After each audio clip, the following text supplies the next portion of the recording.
Wyoming Territory, 1873. The land was a study in silence and scale. Under a sky so vast it seemed to press down on the earth, the prairie grass stretched in an endless, wind-combed sea of pale gold. It was a place that could swallow a man whole, leaving nothing behind but a whisper on the wind. Caleb Blackwood understood this landscape because he was a part of it, weathered, quiet, and defined by solitude as wide as the horizon. His ranch was nestled in a shallow valley carved by Promise Creek, the only reliable water for 20 miles. The cottonwoods that grew along the banks were the only vertical lines for miles, their leaves a shivering green against the dusty brown of the plains. The house was made of logs he had felled and shaped himself, solid and unadorned, a fortress against the elements and against the world. It was a place built for one, because one was all he ever intended for it to hold. Caleb stood on the porch, a tin cup of coffee steaming in his hand, though the morning air was already growing warm. He watched the sun climb over the distant peaks of the Laramie Range, painting the sky in strokes of rose and orange. It was a ritual he performed every day, a silent communion with the only thing he trusted, the unyielding rhythm of the natural world. The sun rose, the sun set. The seasons turned. A man worked, he ate, he slept. These were the only certainties. Everything else, love, hope, companionship, was a phantom, a cruel trick of the light that vanished when you reached for it. He had learned that lesson hard. He had learned it in the silence that followed a fever, in a small house that suddenly felt as empty as the prairie itself. He had learned it beside 2 small mounds of earth on a hillside behind his home, marked by simple wooden crosses he could no longer bear to look at directly. Attachments were anchors that drowned a man when the storms came. He had cut his ropes long ago and had been drifting ever since, moored only to this piece of land that demanded nothing of him but sweat and gave him back the blessed peace of exhaustion. His gaze drifted from the mountains to the long, straight line of the horizon, where the newly laid tracks of the Union Pacific cut a scar across the landscape. From this distance, they were just 2 thin ribbons of steel, glinting in the morning light. He heard it before he saw it, a low, mournful whistle that carried for miles on the clear, dry air. The weekly train. It was a sound that always set his teeth on edge, a mechanical scream that tore the fabric of the silence he so carefully cultivated. It represented the world he had left behind, a world of noise and crowds and complications he had no use for. Usually he would turn his back on the sound, go back to his chores, and let the intrusion fade. But today, he needed supplies. Salt for the curing shed, flour, another box of cartridges for the Winchester that was always near at hand. The trip to Promise Creek was a necessary evil, a brief foray into the world of men that he endured with grim patience. He finished his coffee, the bitter liquid of familiar comfort, and set the cup down on the porch rail. The sound of the train whistle came again, closer this time, a harbinger of a disruption he could not yet name, but which settled in his gut like a cold stone. He felt a strange, unwelcome prickle of premonition, a sense that the simple, ordered lines of his existence were about to be irrevocably blurred. He dismissed it as foolishness, a trick of the mind. He was a man who dealt in what was real, what he could touch and see, and what he saw was a day's work waiting for him. He pulled on his worn leather gloves, settled his hat on his head, and walked toward the barn, his long shadow stretching out before him on the dusty ground. The train hissed to a stop at the small wooden platform that served as Promise Creek Station, its great iron heart panting steam into the thin air. The world Eleanor Vance had known for all her 24 years, a world of cobblestone streets, gas lamps, and the genteel murmur of Philadelphia society, had vanished, replaced by a raw, sun-bleached reality that seemed to have no edges. Dust, finer than any powder she had ever used, swirled in the wind, coating the hem of her dark blue traveling dress and settling in a gritty film on her skin. The sunlight was relentless, a physical weight that made her blink. She clutched her valise, its smooth leather a familiar anchor in this alien environment. Inside it were her few remaining possessions, a change of clothes, a book of poetry by Mr. Keats, and the carefully folded letter that had been her beacon of hope. The letter, from a supposed distant cousin named Mr. Abernathy, had offered her a position as a governess for his two young daughters. It had seemed a godsend. After her parents' sudden passing had left her penniless and alone, the promise of a new life, a purpose, had been the only thing that had propelled her through the grief and the long, rattling journey west. With a deep breath that tasted of dust and sagebrush, she descended the steep steps of the passenger car. Her boots, made for city pavements, sank slightly into the soft dirt. She stood on the platform, a solitary figure in a sea of overwhelming space, and scanned the handful of faces waiting there. There were rough-looking men in dusty hats, a few women in faded calico dresses, but no one who looked like the kind, respectable family man she had pictured. A knot of anxiety tightened in her stomach. Perhaps he was simply delayed. The station master, a harried-looking man with a drooping mustache and ink-stained fingers, was wrestling with a crate of mail. She approached him, her voice sounding small and foreign in the open air. "Excuse me, sir. I am looking for a Mr. Abernathy. I was given to understand he would be meeting me here." The man paused, wiping a bead of sweat from his brow with the back of his hand. He squinted at her, his gaze taking in her fine clothes and the hopeful, nervous energy radiating from her. "Abernathy," he repeated, the name unfamiliar on his tongue. "Can't say I know the name. You sure you got the right town, miss?" "Oh, yes, I'm certain," she said, her voice trembling slightly. She fumbled in her reticule and produced the letter. It says quite clearly, Promise Creek, Wyoming Territory. He took the letter, his callous thumb smudging the elegant script. He read it slowly, his lips moving with the words. After a moment, he shook his head and handed it back, his expression a mixture of pity and suspicion. "Lived here 10 years, miss. There's no Abernathy in Promise Creek. Never has been." The words struck her with the force of a physical blow. The platform seemed to tilt beneath her feet. "But that cannot be. The position, his daughters." Her voice trailed off as the terrible truth began to dawn. The letter, the promise, the entire journey, it had all been a lie. A cruel, elaborate hoax. She was stranded thousands of miles from anything she knew, with less than $5 to her name. The vast, empty landscape suddenly felt menacing, its silence pressing in on her, suffocating her. The faces of the men loitering nearby, which had been merely curious before, now seemed predatory. She took an involuntary step back, her hand flying to her throat. The world swam before her eyes, a dizzying blur of harsh sunlight and indifferent faces. Caleb was loading a heavy sack of flour into the back of his wagon when he first saw her. She stood out against the dusty backdrop of the town like a wildflower blooming from a crack in a sun-baked rock. She was all dark blues and creams, her posture straight and refined, a creature from another world. He had watched her speak to the station master, had seen the hopeful tilt of her head, and then the slow, devastating crumple of her shoulders as the man delivered his news. He knew that look. It was the look of someone whose world had just been pulled out from under them. His first instinct was to turn away, to finish his business and retreat to the sanctuary of his ranch. Her trouble was not his. He had enough ghosts of his own to contend with. He had no room for the living. But then he saw the way a pair of drifters, men who smelled of cheap whiskey and desperation, were watching her. He saw the way they nudged each other, their eyes lingering on the fine cut of her dress and the lost, vulnerable look on her face. A cold, familiar anger coiled in his gut. He hated bullies. He hated men who preyed on the weak. Before he could fully reason through the impulse, he was moving. He saw her sway, her face pale as parchment, and he crossed the distance in 3 long strides.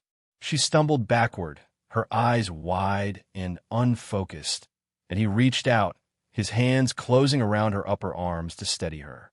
The contact was a jolt to them both. Through the fabric of her dress, he could feel the delicate tremor that ran through her. She was surprisingly solid, not the fragile thing she appeared, but she felt as if a strong gust of wind could shatter her. Eleonora gasped, her vision clearing to see a man's chest, broad and solid, covered in a simple chambray shirt. She looked up, into a face that seemed carved from the very rock and wood of this land. His features were stark and angular, his jaw set in a hard line. But his eyes, a startling, clear gray like a winter sky, held a flicker of something that was not pity, but a kind of grim understanding. His hands were firm on her arms, holding her up, keeping her from falling into the abyss that had just opened at her feet. "You ought to sit down, miss," he said, his voice a low rumble, as steady as the land itself. It was not a suggestion, it was a quiet command. He guided her toward a nearby bench, his touch impersonal yet strangely grounding. For a moment, she was too stunned to do anything but obey, allowing this stranger to lead her, as if she were a child. The world had just dissolved into chaos, and here, inexplicably, was a single, solid point in the storm. The sun was beginning to dip toward the horizon, painting the edges of the clouds in fiery orange. The brief coolness of evening was descending, and with it, a deeper sense of dread for Eleonora. The train that had brought her was now just a plume of smoke in the distance, a disappearing link to a life that no longer existed. She sat on the hard wooden bench, the stranger standing a few feet away, a silent, watchful guardian. Sheriff Brody, a man whose comfortable girth was testament to his wife's good cooking, ambled over from his office across the street. He pushed his hat back on his balding head and addressed Caleb, though his curious eyes were fixed on Eleonora. "Caleb, didn't expect to see you playing nursemaid. What's the trouble here?" "No trouble," Caleb said, his tone clipped. The lady was expecting to be met. Seemed she was given false information. The sheriff's gaze softened with sympathy as he looked at Eleonora. "That's a crying shame, miss. A real dirty trick to play on someone. Do you have anywhere to go? Folks you can contact?" Eleonora shook her head, the movement small and defeated. "No, I have no one." The admission hung in the air, stark and terrifying. "Well now," the sheriff said, rubbing his chin, "the boarding house is full up. The mercantile owners are visiting family in Cheyenne. That leaves, well, that doesn't leave much." He looked from Eleonora's pale, strained face to Caleb's implacable one. A slow, thoughtful look crossed his face. "Caleb, you've got more room than anyone. And you've got Martha to keep things proper." Caleb's entire body went rigid. The suggestion was unthinkable. His home was a sanctuary, a tomb, a place sealed off from the world. Bringing this woman, this stranger, this embodiment of complication and fragility, into that space felt like a violation. "No," he said, the word flat and final. "Caleb," the sheriff said, his voice low and firm. "Look at her. You can't just leave her on the street for those vultures to circle." He nodded subtly toward the drifters, who were still watching from the saloon doorway. "It's one night. Martha will see to her. It's the decent thing to do." Caleb's jaw worked. Decency. Honor. They were words he understood, codes he lived by. He had built his life on a foundation of self-reliance and minding his own business, but he had never been a man to stand by and watch an injustice unfold. He looked at Eleonora. She wasn't looking at him, but at her own hands twisted together in her lap. Her profile was delicate, but there was a strength in the line of her jaw, a pride that refused to crumble completely even in the face of disaster. He saw not weakness, but a profound and terrifying loneliness that echoed his own. He was being a fool, a selfish fool. He let out a harsh breath, the sound of a man surrendering to a battle he had already lost. "Fine," he bit out. "One night." He turned to Eleonora, his voice rougher than he intended. "My wagon is over there. We'll leave now, before it gets dark." Eleonora looked up, startled. She had been so lost in her own despair, she had barely registered the conversation. This severe, silent man was offering her shelter? She looked from his stern face to the sheriff's encouraging nod. She had no choice. To refuse was to embrace a fate she could not bear to contemplate. "Thank you, Mr. Blackwood," he supplied, not offering a first name. "Caleb Blackwood. Thank you, Mr. Blackwood," she said, her voice a little stronger now. "I am in your debt." He gave a short, dismissive nod, as if her gratitude were an inconvenience. "Get your things," he said, and turned toward his wagon without another word, leaving her to follow in his wake. The ride to the ranch was conducted in a dense, humming silence, broken only by the creak of the wagon wheels and the soft sigh of the wind through the grass. The ranch house, when they arrived, was as stark and imposing as the man who owned it. A single lamp glowed in one window, a small beacon of warmth in the encroaching twilight. As Caleb helped her down from the wagon, a woman came out onto the porch. She was older, with graying hair pulled back in a severe bun and a face etched with the lines of a hard but not unhappy life. Her eyes, however, were shrewd and missed nothing. "Caleb, what on earth?" she began, her gaze falling on Eleonora. Her expression shifted from surprise to a quick, assessing sympathy. "Martha, this is Miss Vance," Caleb said, his tone leaving no room for argument. "She's been stranded. She'll be staying the night. Find her a room." Martha looked from Caleb's stony expression to Eleonora's exhausted one. She simply nodded. "Of course. Come in, dear. You look done in. I'll get some supper on the table." She ushered Eleonora inside, her touch surprisingly gentle, leaving Caleb alone on the porch as darkness finally fell, a darkness that felt deeper and more complete than any he had known before. He had just let the world in, and he was already certain he would regret it. The inside of the house was clean, Spartan, and overwhelmingly masculine. The furniture was heavy and dark, built for utility rather than comfort. A large stone fireplace dominated one wall, its mantelpiece bare except for a single, incongruous object, a small, crudely carved wooden horse, its paint faded and worn. The air smelled of wood smoke, leather, and something else, a faint, lingering scent of lavender that Eleonora guessed must be Martha's doing. Over a simple meal of stew and fresh bread, Eleonora, prompted by Martha's gentle questions, explained her situation. She told them about the loss of her parents, the dwindling funds, and the letter that had been her last hope. She spoke quietly, without self-pity, but the tremor in her voice betrayed the depth of her despair. Caleb ate in silence, his expression unreadable, his gaze fixed on his plate. He did not seem to be listening, yet Eleonora felt his attention on her like a physical presence. After the meal, Martha insisted Eleonora sit by the fire while she cleared the dishes.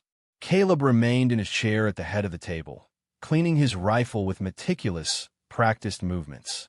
The silence stretched, thick and uncomfortable. Eleonora's eyes kept drifting to the small wooden horse on the mantel.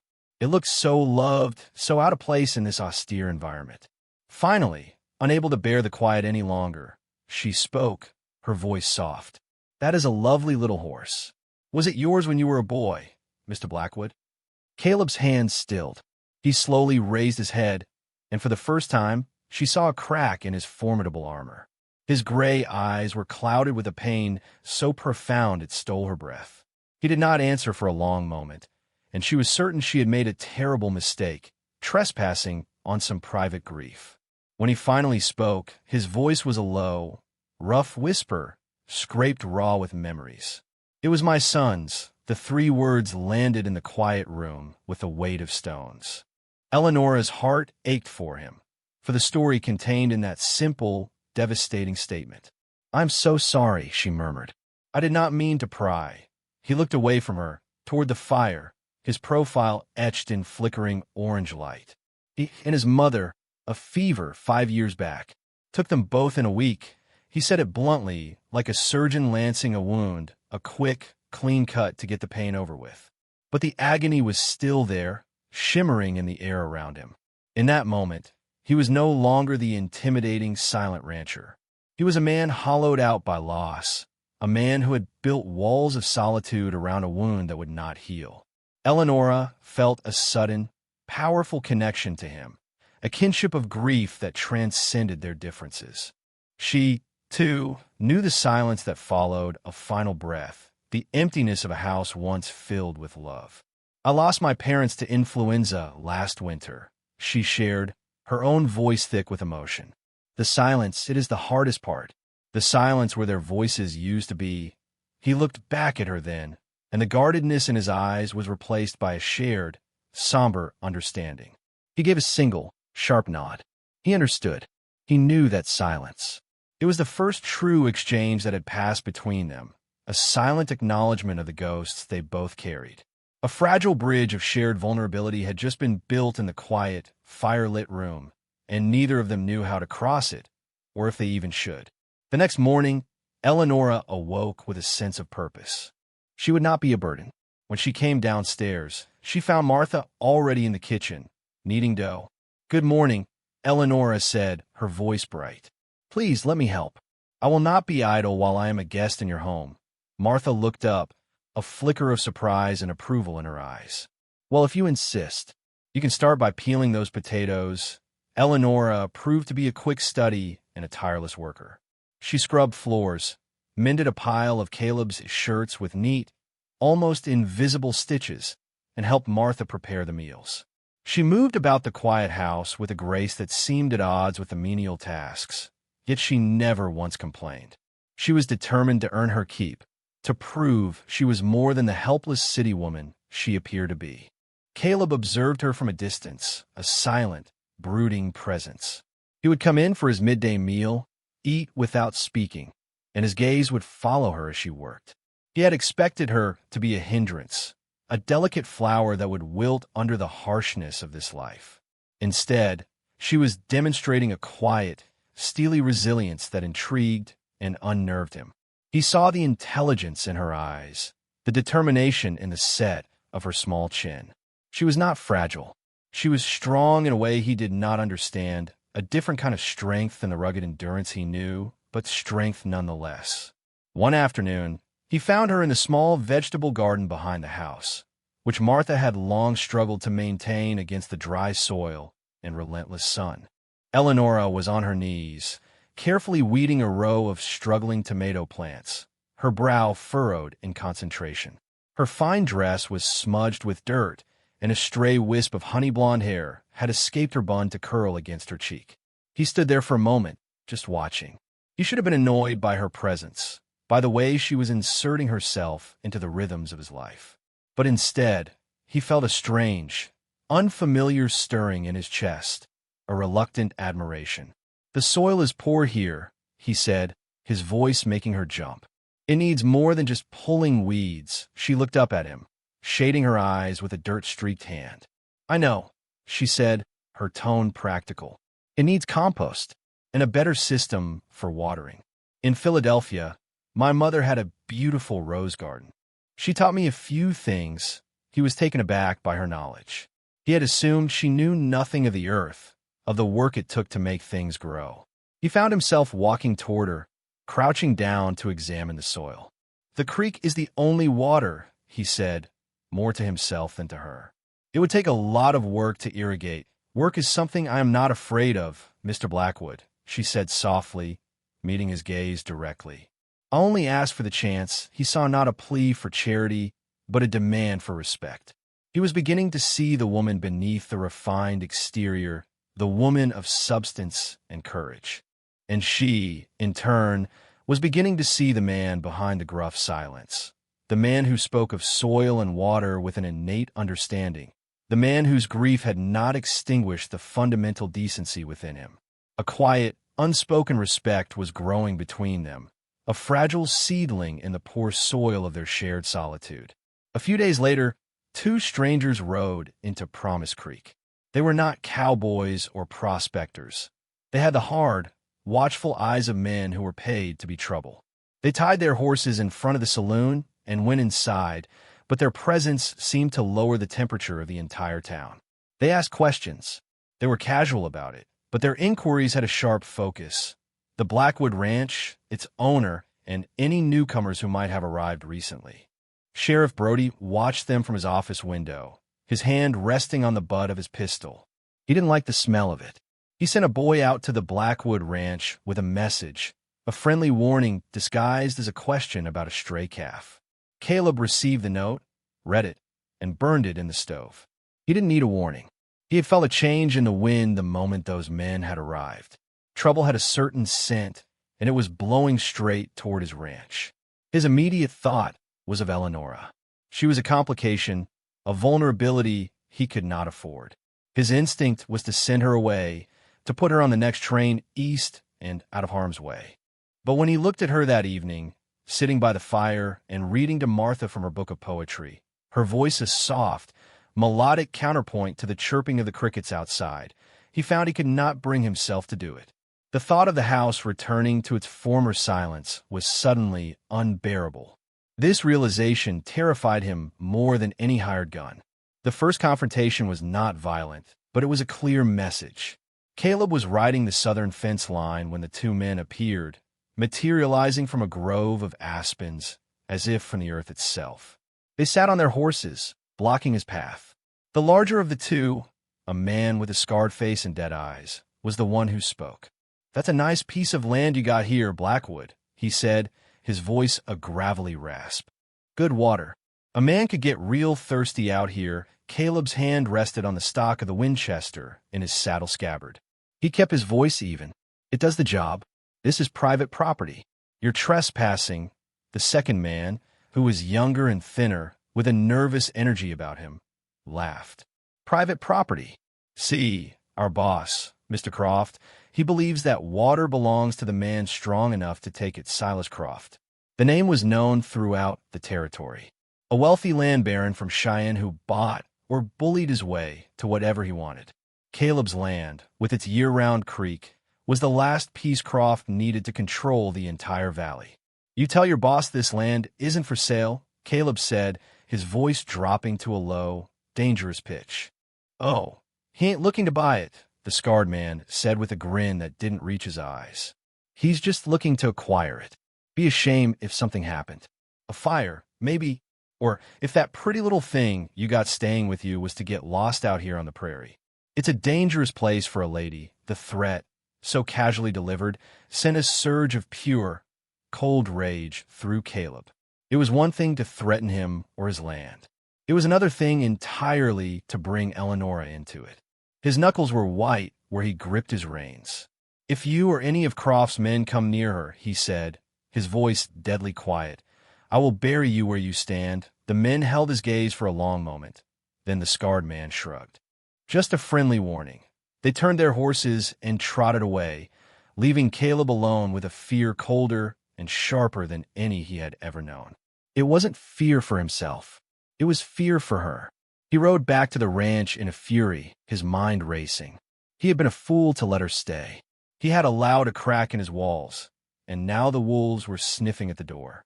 He had exposed her to his danger, to a fight that was his alone. He had to get her out. He had to protect her, even if it meant driving her away. The decision settled in his heart like a shard of ice.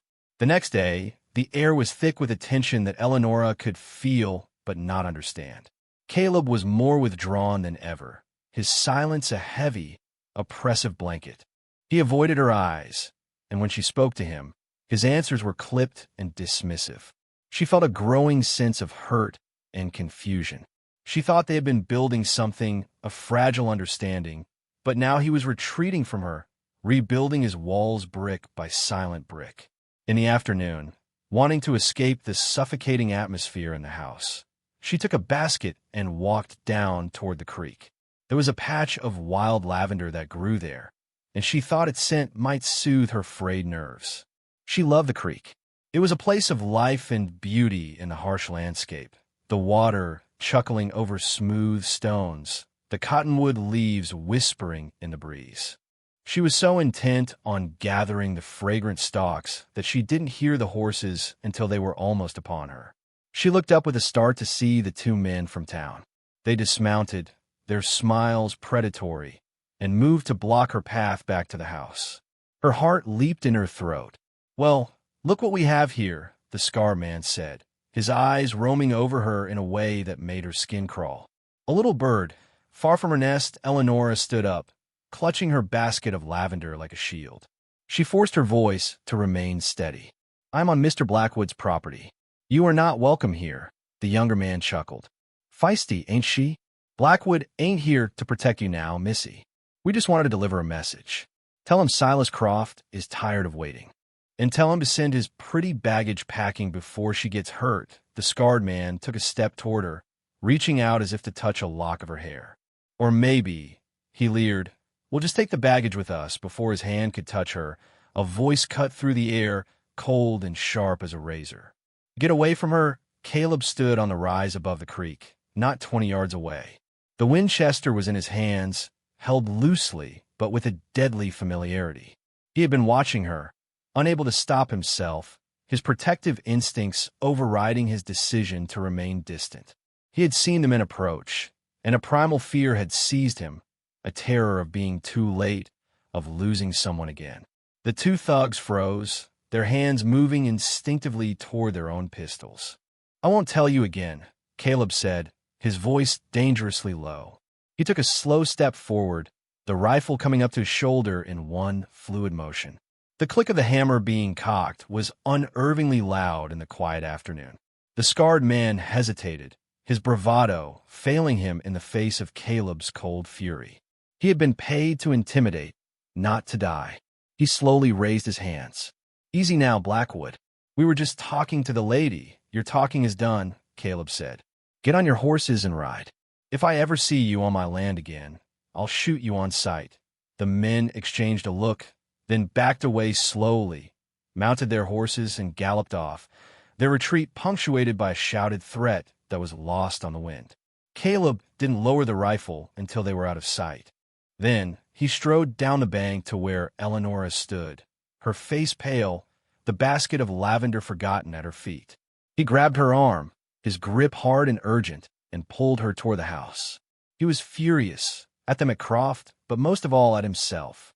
Are you hurt? He demanded, his voice harsh with unspent adrenaline and fear. No, she whispered, shaken. Caleb, he cut her off, his face a mask of cold resolve. This is finished. You can't stay here. He propelled her onto the porch, his anger a palpable force between them. I told you this was my fight. You have no part in it. I've put you in danger, and I won't do it anymore. The coldness of his words was more painful than any physical threat. He wasn't looking at her with concern, but with a kind of detached fury, as if she were a problem to be solved, an object to be removed. The fragile connection she thought they had built shattered like glass against stone. Caleb, please, she began, her voice pleading. Don't do this. I'm not afraid. You should be, he snapped, his gray eyes hard as flint. These are not men who play by gentlemen's rules. They will use you to get to me. I won't let that happen. He turned away from her, unable to look at the hurt and confusion on her face because it mirrored the turmoil in his own heart. Protecting her felt exactly like losing her, and the paradox was tearing him apart. I've made arrangements in town, he said, his back to her. Sheriff Brody will see you onto the eastbound train tomorrow morning. I'll give you enough money to get back to Philadelphia and start over. Each word was a hammer blow. He was casting her out, sending her back to the empty life she had fled. He was rejecting not just her presence, but her, the strength she had tried so hard to show him, the partnership she had begun to hope for. It meant nothing to him. He still saw her as a liability, a delicate thing to be shipped away for her own good. Tears of anger and betrayal stung her eyes. You have no right, she said, her voice shaking with emotion. You have no right to make this decision for me. This is my life, too. I thought I was starting to find a home here. This is not your home, he said, his voice brutal in its finality. It never was. Now go inside and pack your things. He walked away then, toward the barn, his shoulders stiff, not looking back. He could not look back, because if he saw the devastation on her face, he knew his resolve would crumble. Pushing her away was the hardest thing he had ever done, but he believed with all his broken heart that it was the only way to keep her safe. He was wrong. He was trading one kind of danger for another, saving her from Croft's thugs, only to leave her to the mercies of a world that had already betrayed her once. But in his fear-stricken mind, solitude was safety, and distance was the only shield he could offer. That night, the house was submerged in a silence deeper and more painful than any that had come before. Eleonora packed her small valise in the guest room, her movements slow and leaden. Each folded item felt like a surrender. She had been so foolish to hope, to imagine a future in this harsh, beautiful land with this broken, honorable man. He did not want her. He had made that painfully clear. Downstairs, Caleb sat in the dark, the uncleaned rifle across his lap. He could hear her footsteps overhead, each one a nail in the coffin of the fragile life they had begun to build. He was doing the right thing. He repeated it to himself like a mantra, but the words were hollow, offering no comfort. The house already felt empty, the silence he had once craved now a torment. He was condemning himself to a loneliness far worse than the one he had known before, because now he knew what he was missing. He did not sleep. He sat by the window, watching the moonlit yard, his senses on high alert. He expected Croft's men to return, but the night remained still, deceptively peaceful. The only war being waged was the one inside his own chest. Just before dawn, the attack came. It began not with a shout, but with the soft, hungry crackle of flames. Caleb smelled the smoke first. He looked out the window to see a hellish orange glow licking at the corner of the barn. Croft wasn't just trying to scare him anymore. He was trying to burn him out, to destroy everything he had. He grabbed his rifle and was halfway to the door when the first gunshot shattered a window in the main room, spraying glass across the floor. They weren't just at the barn. They were surrounding the house. He was trapped. The gunshot jolted Eleonora from her sorrowful trance. She ran from her room and met Caleb on the landing. His face was a grim, shadowed mask in the flickering light from the burning barn. "Stay down," he ordered, his voice tight. "Get in the cellar," but Eleonora did not move. In that instant, all her hurt and anger evaporated, replaced by a surge of fierce, protective loyalty. This was his home they were attacking. This was her home, too, whether he admitted it or not. She would not hide in a cellar while he fought alone. "No," she said, her voice clear and steady. "I am not leaving you." Before he could argue, another shot ripped through the wall near his head. He shoved her down, pulling her behind the dubious cover of a heavy wooden chest. "I need you to load for me," he said, his tone urgent as he handed her a box of cartridges. "Can you do that?" She nodded, her hands surprisingly steady as she took the box. Her fear was a cold knot in her stomach, but her resolve was a fire in her veins. She was no longer a refined lady from Philadelphia. She was a woman defending her home. The fight was a blur of chaos and noise. Gunshots echoed in the confined space of the house. Men shouted outside. The smell of smoke grew thicker, acrid and choking. Caleb moved with a deadly economy, firing from one window, then another, making his single rifle sound like three.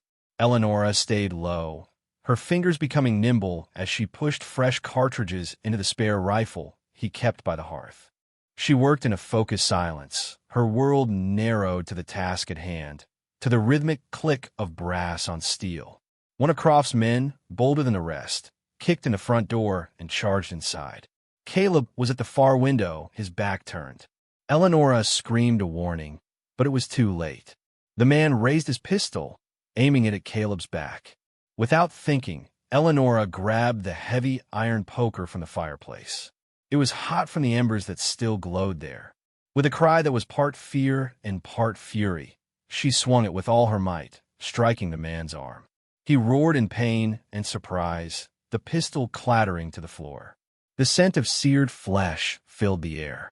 The momentary distraction was all Caleb needed. He spun around, his own pistol now in his hand, and brought the barrel down hard on the man's head. The thug collapsed in a heap on the floor. Caleb stared at Eleonora, who stood panting, the poker still clutched in her hands, her eyes wide and fierce. He looked at the unconscious man at his feet, then back at her. In that moment, he saw her not as a liability to be protected, but as a partner, a fighter, a woman of astonishing courage.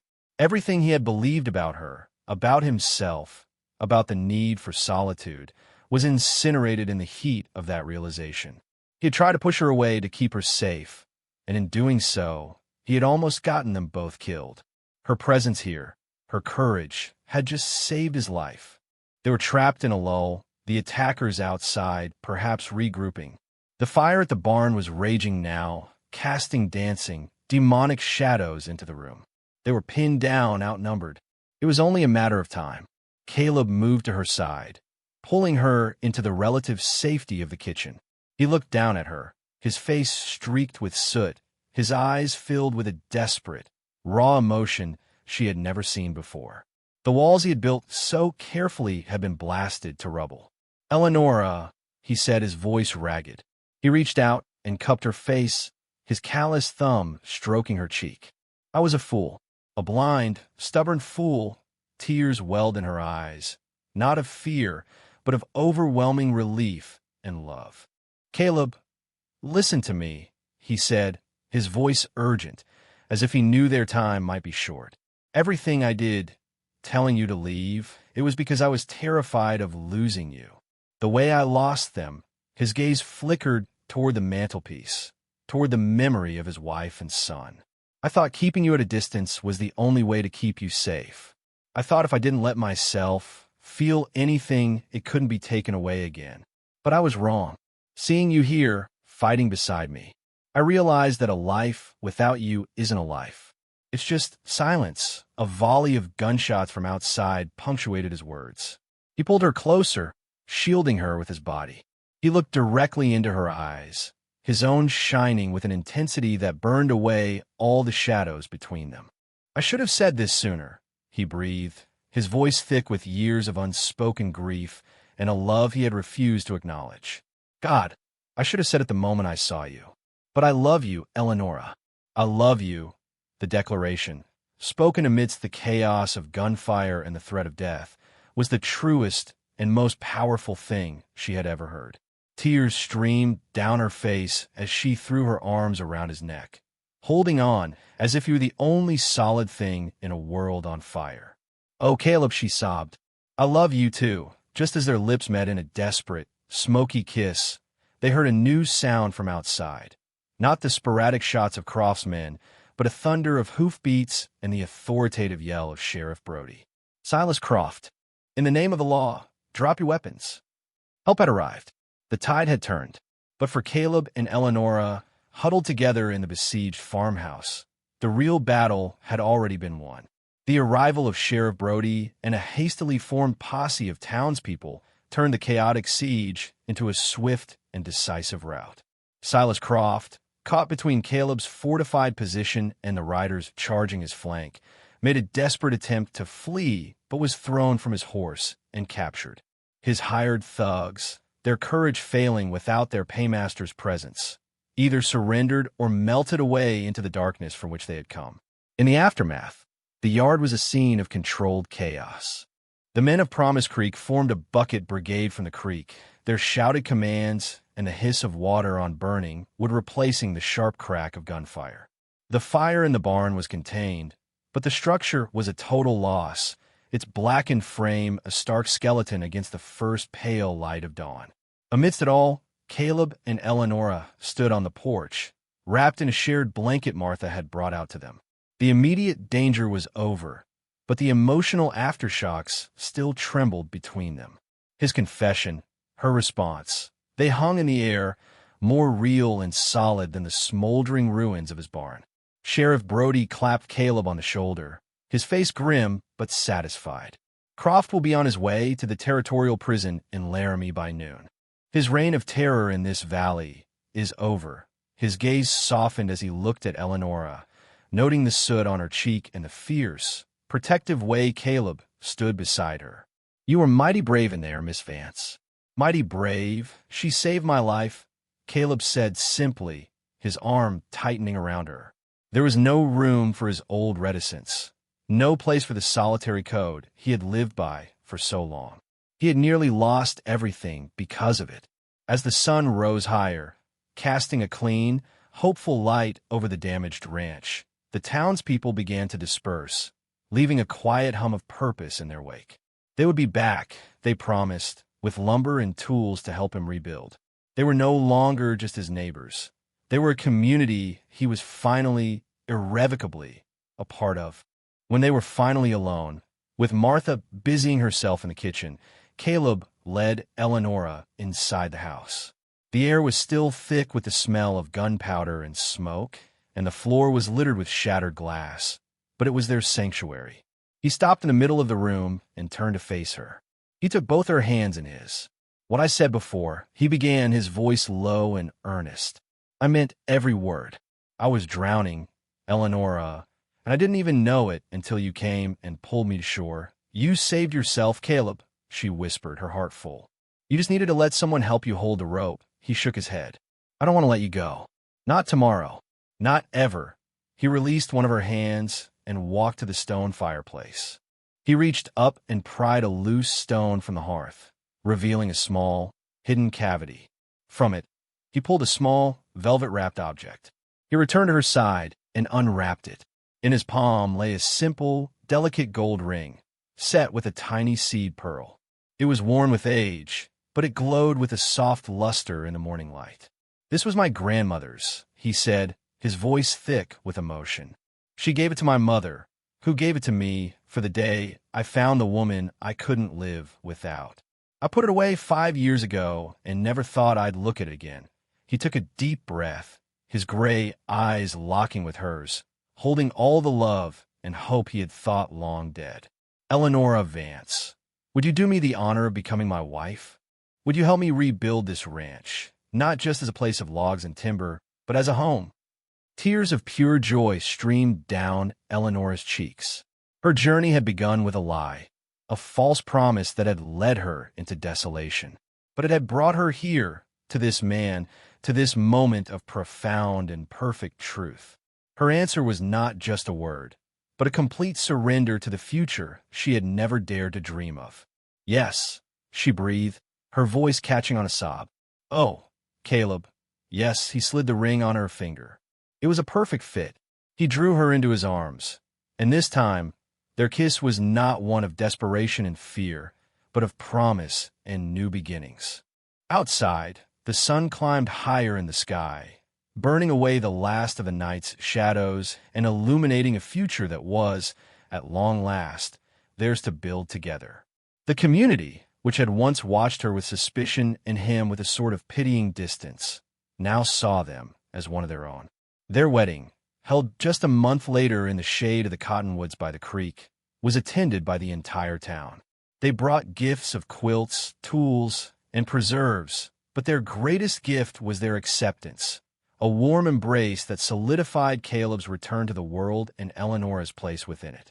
They were no longer two solitary souls, but the heart of a home, rooted in the very land that had once seemed so empty and unforgiving. 2 years later, the Wyoming sun, now a familiar and welcome friend, poured its golden light into the valley. The ranch was transformed. The new barn stood proud and sturdy, its fresh pine scent still mingling with the sweet smell of hay. The house had been expanded, with a new wing that held a bright, airy nursery. The vegetable garden Eleonora had started was now a flourishing plot, providing them with more than they could eat, and her mother's roses, transplanted as cuttings from a hardy bush in town, climbed a trellis against the sunny wall of the house. Eleonora sat on a quilt spread under the shade of the largest cottonwood tree, the same one where they had been married. She was watching her son, a sturdy little boy of just over a year named Samuel, after her father. He had Caleb's serious gray eyes and a shock of unruly black hair. He was taking wobbly, determined steps across the grass, his small hands outstretched for balance, a look of intense concentration on his face. A gentle breeze rustled the leaves overhead, and Eleonora leaned back against the trunk of the tree, placing a hand on the gentle swell of her belly. Their second child was due in the autumn. A profound sense of peace and rightness filled her, a contentment so deep it felt like a part of her soul. The memory of the lonely, frightened woman who had stepped off the train 2 years ago seemed like a story about someone else entirely. She had not just survived in this wild land. She had put down roots and blossomed. She saw Caleb walking up from the fields, his stride long and easy. He had changed, too. The harsh, guarded lines of his face had softened. There was a lightness in his step that had not been there before. And when he saw her and Sammy, his face broke into a slow, genuine smile that still made her heart skip a beat. He dropped his hat on the quilt and knelt, scooping Sammy up into his arms. The little boy squealed with delight, grabbing a fistful of his father's shirt. Caleb pressed a kiss to his son's messy hair, his expression one of pure, unadulterated love. He then settled onto the quilt beside Eleonora, his arm coming around her shoulders to pull her close. They sat in comfortable silence for a while, watching their son explore a dandelion. The air was filled with the hum of bees and the distant lowing of cattle. It was a symphony of life, a world away from the crushing silence Caleb had once mistaken for peace. "Look at him," Caleb said softly, his voice filled with a quiet wonder that never seemed to fade. "He's got your stubborn chin," Eleanor laughed, "and he has your determination. He will not rest until he has mastered the art of walking." Even if he falls 100 times, Caleb's gaze moved from their son to the sprawling view of his land. The green pastures, the clear, life-giving creek, the solid lines of the house and barn. He looked at it all with new eyes. "For 5 years," he said, his voice thoughtful, "I thought this was just a place to hide. A piece of dirt and rock where I could work until I was too tired to remember. I thought that was all it could ever be." He turned to look at her, his gray eyes reflecting the endless blue of the sky. He cupped her cheek, his touch gentle and full of reverence. "I was wrong," he murmured, his voice thick with an emotion that still felt new and miraculous. "This was always just land. You, Eleonora, you and Sammy. You made it a home." She leaned into his touch, her heart overflowing. She had come here seeking a position and had found a purpose. He had been seeking solitude and had found a family. Together, they had found everything. She lifted her face to his, and as he kissed her, she knew with absolute certainty that the cruel lie that had brought her to Promise Creek had been the greatest truth of her life.